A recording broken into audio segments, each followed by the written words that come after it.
ഇനി ആരെങ്കിലും അവന്റെ ശരീരത്തെ വിഷം കൊണ്ട് കൊലപ്പെടുത്തിയാൽ വിഷം കഴിച്ചു രക്ഷപ്പെടാൻ, ദുനിയാവിന്റെ വിഷമങ്ങളിൽ നിന്ന് രക്ഷപ്പെടാൻ, ടെൻഷനുകളിൽ നിന്ന് രക്ഷപ്പെടാൻ, കാട്ടിക്കൂട്ടിയ കുരുത്തക്കേടിന്റെ അഭിമാന തകർച്ചയുടെ മോശത്തരത്തിൽ നിന്നും രക്ഷപ്പെടാൻ അള്ളാഹു എന്നെ നിങ്ങളെയും കാക്കട്ടെ.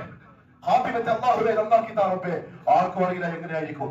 കുരുത്തക്കേട് കാണിച്ചു, സ്വയം ചെയ്തു വെച്ച പ്രവർത്തികൾ വിഷമം വരാൻ തുടങ്ങി, കുടുംബത്തിന്റെ അഭിമാനം തകർന്നു, പാപ്പ ഉമ്മാന്റെ മുഖം താഴ്ന്നു, ബന്ധുക്കൾ മുഴുവനും കുറ്റപ്പെടുത്താൻ തുടങ്ങി. ഇനി എന്ത് ചെയ്യുമെന്നറിയില്ല. 10 രൂപയ്ക്ക് വിഷം വാങ്ങിയിട്ട് അവൻ കുടിച്ചു. അങ്ങനെ വിഷം കൊണ്ട് ആരെങ്കിലും കൊന്നാൽ തീർന്നെന്ന് വിചാരിക്കണ്ട, തീർന്നെന്ന് വിചാരിക്കണ്ട. റബ്ബിന്റെ കോടതിയിൽ അവൻ ആ വിഷക്കുപ്പിയും കയ്യിൽ പിടിച്ചു വരും.